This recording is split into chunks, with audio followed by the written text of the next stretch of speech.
मोदी सरकार की तीसरे कार्यकाल का पहला बजट वित्त मंत्री निर्मला सीतारमण ने पेश किया। बजट में सरकार ने अनेक जन कल्याणकारी योजनाओं की घोषणा की। राजधानी जयपुर में भी बजट को लेकर काफी उत्साह देखा जा रहा है।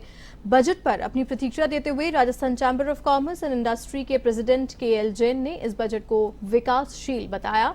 तो वहीं जयपुर व्यापार महासंघ के अध्यक्ष सुभाष गोयल ने कहा कि इस बार संतुलित बजट पेश किया गया है। तो वहीं बजट पर महासंघ के वरिष्ठ उपाध्यक्ष सुरेंद्र कुमार बज और महामंत्री सुरेश कुमार सैनी ने भी अपनी प्रतिक्रिया दी हैं। आइए आपको सुनाते हैं।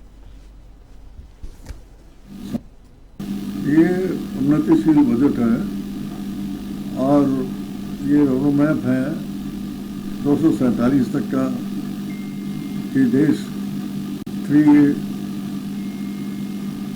3 ट्रिलियन इकोनॉमी से 5 ट्रिलियन इकोनॉमी या 7 ट्रिलियन इकोनॉमी तक हमारी अर्थव्यवस्था होगी, उसका दिग्दर्शन है। इसमें खास करके इस बजट में पूर्वोत्तर हमारे एक्सपोर्ट को बढ़ावा मिलेगा, मांग देश में भी उसकी बढ़ेगी, सोना चांदी की इंपोर्ट के ऊपर कम असर पड़ेगा और यहाँ पर ही लोगों को सस्ते में सोना चांदी अवेलेबल होगा। कुल मिलाकर हम कह सकते हैं कि समग्र विकास की ओर प्रगतिशील बजट है। गांव, गरीब, किसान, महिला और नए नवाचारों का है। 9 जो संकल्प हैं इनके, उन 9 संकल्पों के ऊपर ही आने वाले बजट निर्धारित होंगे, ऐसा इसमें इंगित किया गया है।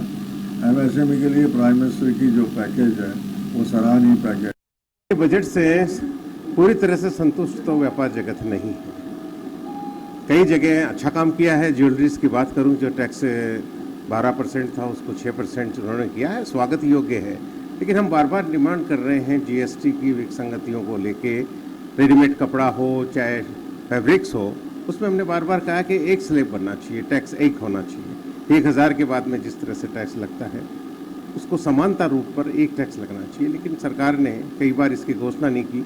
हाँ, इनकम टैक्स में कई चीज़ें की जो उम्मीद थी वो उम्मीदें भी पूरी नज़र नहीं हो सकती। ठीक है, उन्होंने 5% जो प्रॉफिट्स पे जो टैक्स है 10-15 का स्लैब रखा है, लेकिन कुल मिलाकर देखा जाए तो ये बैलेंस सा नज़र आ रहा है। हो सकता है लॉन्ग टाइम पर इस बजट का कुछ असर हो, लेकिन अभी भविष्य में तत्काल तो इसका कोई फायदा कि बैलेंसिंग के हिसाब से बनाया है। जो आज शहरों का विकास भी साथ में रखा है, 100 शहरों को अपनी एक उस श्रेणी में लिया ताकि उनका विकास भी हो और आने वाले टूरिस्ट को, साथ में हमारे मंदिरों को भी टूरिस्ट के अंदर लेकर के और निश्चित ही व्यापार बढ़ाने का काम भी किया है। और रही इनकम टैक्स स्लैब में भी इन्होंने जो पहले था उसको तो कुछ किया नहीं, लेकिन नए वाले में कुछ स्लैब में परिवर्तन किया है, जो कि 3 लाख से तक तो छूट और उसके ऊपर 5, 10 और 15% और 30% का जो स्लैब दिया है। तो ठीक है, बाकी का कुल मिलाकर के बजट अच्छा है। बहुत अच्छा बजट है और मैं समझता हूँ जो स्वर्ण काल के लिए 2047 की मोदी जी की एक व्यू रचना है, उसको समर्पित बजट है।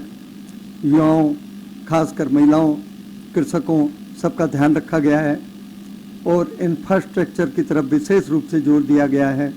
रक्षा को समर्पित बजट है और इस बजट से व्यापार को भी बढ़ावा मिलेगा, क्योंकि सोने चांदी की ड्यूटी को कम किया गया है।